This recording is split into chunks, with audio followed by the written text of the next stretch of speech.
So students, today we will discuss about average speed and average velocity. These are very important topic as far as the competition in AMU and Jamia Millia Islamia is concerned. आम तौर से हर साल ही हम इन दोनों ही topic में से किसी एक पर ज़रूर कोई ना कोई सवाल हम देखते हैं। ठीक, आम तौर से न्यूमेरिकल इसके अंदर आता है, तो पहले हम इसकी थ्योरी समझने की कोशिश करते हैं। एवरेज स्पीड का जो मैथमेटिकल फार्मूला है वो total distance travelled divided by total time taken है, एंड एवरेज वेलोसिटी का जो फार्मूला होता है वो initial velocity plus final velocity divided by 2। Average velocity को अगर हम ऐसे लिखते हैं, V average is equal to U plus V by 2, where U is the initial velocity and V is the final velocity. ठीक, ये दोनों ही फॉर्मूले एनसीईआरटी की किताब के अंदर पेज नंबर 101 पर लिखे हुए हैं। ये फार्मूला लेफ्ट हैंड साइड में लिखा हुआ है, ये फार्मूला राइट हैंड साइड में लिखा हुआ है, वहाँ से आप चेक कर सकते हैं। इन दोनों फार्मूले के ऊपर आप गौर करिए, ये बड़े सिंपल से फार्मूले लगते हैं, लेकिन इन दोनों फार्मूले को देखेंगे तो कुछ सिमिलैरिटीज़ हैं, कुछ डिससिमिलैरिटीज़ हैं। सिमिलैरिटी क्या है कि दोनों ही जगह पर यहाँ पर एवरेज निकाला गया है। डिससिमिलैरिटी क्या है कि एवरेज स्पीड का जो फार्मूला है उसमें न्यूमरेटर में टोटल डिस्टेंस ट्रेवल्ड है और एवरेज वेलोसिटी के इसमें न्यूमरेटर में दो वेलोसिटीज़ का सम है। उसके बाद डिनोमिनेटर में यहाँ पर टोटल टाइम टेकन है और एवरेज वेलोसिटी के डिनोमिनेटर में 2 है। तो क्या ये दोनों फार्मूले अलग हैं, गलत हैं? नहीं, ये दोनों फार्मूले ही ठीक हैं।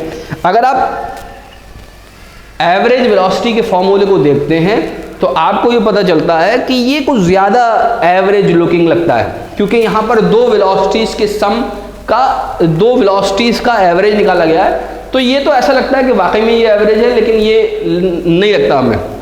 तो इसके लिए आपको कुछ बातों पर ध्यान देना होगा। ठीक, कि एवरेज वेलोसिटी हम कब निकालते हैं, एवरेज स्पीड हम कब निकालते हैं। Look, there are two kind of performances, दो तरह की परफॉर्मेंसेस होती हैं। एक परफॉर्मेंस होती है जर्नी की परफॉर्मेंस। ठीक, जब हम एक पॉइंट से दूसरी पॉइंट पर ट्रेवल करते हैं, एक जगह से दूसरी जगह पर ट्रेवल करते हैं, तो जो जर्नी की परफॉर्मेंस होती है उसका जो इंडिकेटर होता है वो होती है एवरेज स्पीड। ठीक, और जब हम व्हीकल की परफॉर्मेंस चेक करना चाहते हैं तो आमतौर से हम एवरेज स्पीड नहीं निकालते, हम उस वक्त एवरेज वेलोसिटी निकालते हैं। ठीक, इस बात को और मैं वजाहत के साथ डिटेल में समझाने की कोशिश करता हूँ, समझने की कोशिश करिए। ठीक, एवरेज वेलोसिटी और एवरेज स्पीड में बेसिक डिफरेंस यही है कि एक जगह तो हम जर्नी की परफॉर्मेंस देखते हैं और एक जगह हम व्हीकल की परफॉर्मेंस देखते हैं। इस पॉइंट को ज़रा समझने की कोशिश करिए। सपोज आप जब कोई नया व्हीकल खरीदते हैं, आपने नई मोटरसाइकिल खरीदी, आपने नई कार खरीदी, तो कोई आपका फ्रेंड ये आपसे नहीं पूछता कि भाई ये अलीगढ़ से दिल्ली कितनी देर पहुंच जाती है। भाई अलीगढ़ से दिल्ली पहुंचने का टाइम सिर्फ व्हीकल की परफॉर्मेंस पे डिपेंड नहीं करता, ये तो इस बात पर भी डिपेंड करता है कि जब आप अलीगढ़ से दिल्ली जाते हैं उस दिन आपका रास्ते में आपको ट्रैफिक कितना मिलता है। आपको ट्रैफिक ज़्यादा मिलेगा तो आप देर में पहुंचेंगे, आपको ट्रैफिक कम मिलेगा तो आप जल्दी पहुंचेंगे। उस दिन रोड के ऊपर गड्ढे कितने थे? ज़्यादा गड्ढे थे, रिपेयरिंग नहीं हो पाई थी, तो ड्राइवर को ज़्यादा बार ब्रेक लगाना पड़ेगा, तो हमारा जो ट्रैवलिंग टाइम है वो बढ़ जाएगा। ठीक, तो क्या इसका मतलब ये है कि आपकी कार या मोटरसाइकिल ख़राब हो गई है? नहीं, ख़राब नहीं हुई है वो। ये तो जर्नी के हर्डल्स हैं जो कि कहीं कम हैं और कहीं ज़्यादा हैं। जिस दिन आप गए थे वो पता चला एक ही सिर्फ टोल नाका था, आप 4 महीने के बाद गए, एक टोल नाका और बढ़ गया, आपको उस टोल नाके पे फर्दर रुकना पड़ेगा। आप एक बार गए तो आपने सिर्फ एक बार रुककर चाय पी, और दूसरी बार गए तो आपने 2 बार रुककर चाय पी, तो दूसरी बार में टाइम बढ़ जाएगा। आप एक बार गए तो आपकी गाड़ी के अंदर पेट्रोल फुल था, आपने कोई पेट्रोल नहीं पड़वाया रास्ते में। आप दूसरी बार गए तो पता ये चला कि आपकी गाड़ी का पेट्रोल ख़त्म हो रहा था, तो आपने कहा हमें पेट्रोल भी पड़वाना है, तो आप पेट्रोल पड़वाने के लिए रुक गए दूसरी बार में। तो दोनों बार में कार आपकी सेम है, मोटरसाइकिल आपकी सेम है, लेकिन ट्रैवलिंग टाइम डिफरेंट हो जाता है। ट्रैवलिंग टाइम आपके मूड पर भी डिपेंड करता है कि आपका मूड कैसा है। आपका मूड बहुत अच्छा था है ना, मौसम बहुत अच्छा था, आपने बहुत तेज़ चलाई कार, आपका मूड थोड़ा ख़राब था, आप थोड़ा स्लो रुक कर गए, ठीक, तो आप अलीगढ़ से दिल्ली कब पहुंच जाते हैं, ये सिर्फ व्हीकल की परफॉर्मेंस पे डिपेंड नहीं करता। बात समझ में आई नहीं? तो उस वक्त आप देखेंगे कि आपकी जो स्पीड है वो शुरू से लेकर आखिर तक घटती बढ़ती रहती है। फॉर एग्जाम्पल, जब आप अलीगढ़ से स्टार्ट करते हैं, आपकी स्पीड कितनी होती है? आपकी स्पीड शुरू में तो ज़ीरो ही होती है जब आप उसके अंदर सवार होते हैं। फिर आप ये पाते हैं कि अगले 10 सेकंड में ही आपका ड्राइवर उसकी स्पीड को 150 किलोमीटर पर आवर कर देता है, ठीक। तो क्या आप दिल्ली 1 घंटे से कम में पहुंच जाते? नहीं, थोड़ी दूर जाकर पता ये चलता है कि एक स्पीड ब्रेकर है तो ड्राइवर 5 किलोमीटर पर आवर कर देता है स्पीड को, तो 5 किलोमीटर पर आवर हो जाती है। इसको हम पेन डाउन कर लेते हैं। सपोज आप यहां पर हैं, दिस इज सपोज अलीगढ़, ठीक है, और आपको फॉर एग्जाम्पल यहां जाना है, सपोज इट इज दिल्ली। यहां पर स्पीड आपकी 0 किलोमीटर पर आवर थी इस पॉइंट पर, और यहां से आप थोड़ा सा आगे चले थे तो आपने स्पीडोमीटर देखा तो 150 किलोमीटर पर आवर थी स्पीड। तो यहां से यहां तक आपकी स्पीड बढ़ गई। फिर पता चला कि यहां से यहां तक बहुत ज्यादा रश मिला आपको, बहुत सारे ट्रक लाइन से खड़े थे, आपने स्पीड को स्लो कर लिया, तो यहां से यहां तक आपकी जो स्पीड है सपोज 15 किलोमीटर पर आवर रही। बात समझ में आई या नहीं? तो आप देखेंगे स्पीड 0 थी, फिर 150 हो गई, फिर 15 हो गई, उसके बाद से लेकर आप हाईवे पर आ गए तो आपने 180 कर दी स्पीड।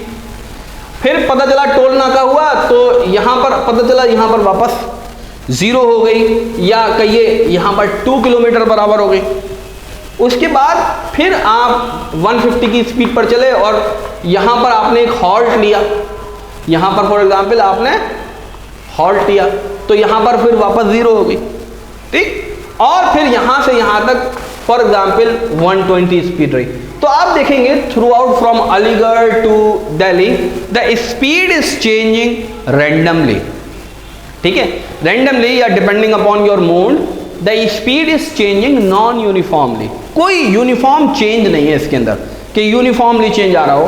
तो जब भी ऐसा होता है कि स्पीड नॉन यूनिफॉर्मली चेंज होती है तो हम निकालते हैं उसके अंदर एवरेज स्पीड। डायरेक्शन की तो अभी हम बात ही नहीं कर रहे कि डायरेक्शन कितनी बार यहाँ चेंज हुआ है, खाली अभी तो हम मैग्नीट्यूड की बात कर रहे हैं। एवरेज वेलोसिटी आप जब निकालते हैं, जब आपको व्हीकल की परफॉर्मेंस निकालनी होती है, and it is assumed, average velocity के अंदर जो एजम्पशन है वो ये है कि ग्रेजुअल चेंज हो, वेलोसिटी का ग्रेजुअल चेंज हो, यानी यूनिफॉर्म मोशन हो। तो यहां पर एवरेज वेलोसिटी के लिए मैं एक एजम्पशन लिखता हूं। एवरेज वेलोसिटी का जो एजम्पशन है वो क्या है? There must be uniform change in velocity, चाहे मैग्नीट्यूड चाहे डायरेक्शन।